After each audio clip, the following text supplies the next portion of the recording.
بنوی مرگور و ترگور و شکاچا معرفی کردم بو شعرکی شکاچی لخزمت تانداده بن انشاءالله.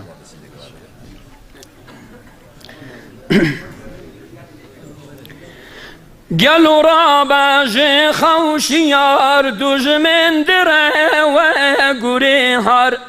گلو را باجی خوشیار دژمن دره و گوری هار یکتر بگیرن خوا بدن دیار بلا دل خوش نکن یار بلا دل خوش نکن یار بلا دل خوش نکن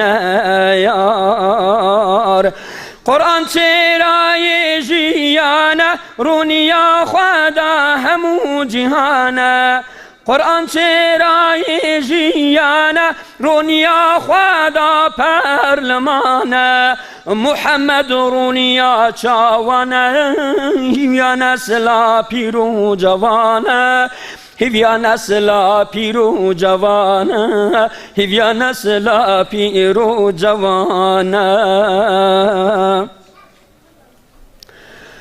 اسلام دین انسو جانه بی او بنامه می جانه اسلام دین انسو جانه بی او بنامه می جانه جنابی دین نجیاده همی درد و کلو جانه همی درد و کلو جانه همی درد و کلو جانه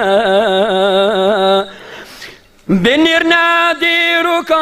کردان تقاس میر خاصن سرهلدان بنیر ندیرو که کردان تقاس میر خاصن سرهلدان جبودین دسل جین بردان بونه سر قافلا مردان بونه سر قافلا کردان بونه سر قافلا مردان حیف ولاتی کردستان ببتواری خاص پرستان حیف ولاتی کردستان ببتواری خاص پرستان که بصلاح الدین وستان اوادی روک لبردستان وانی دیروک لبردستان اوادی روک لبردستان ناو محمد جبیر نایکن سنت ویدی پیاکن ناو محمد جبیر نایکن دعوات وی ام پیاکن تبلیغ کی ام بیار پاکن ملتی خواپی دین دارکن ملتی خواپی هوشیار کن ولاتی خواپی آواکن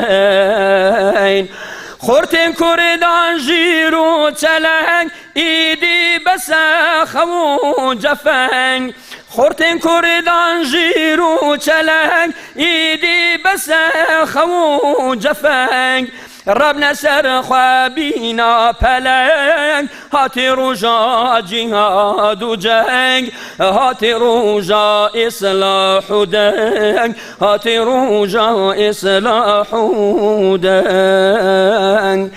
گلو را بج خوشیار دژمن دره و گوری هار گلو را بج خوشیار دژمن دره و گوری هار یکتر بگیرن خوب دن دیار بلا دل خوش نکن یار بلا دل خوش نکن یار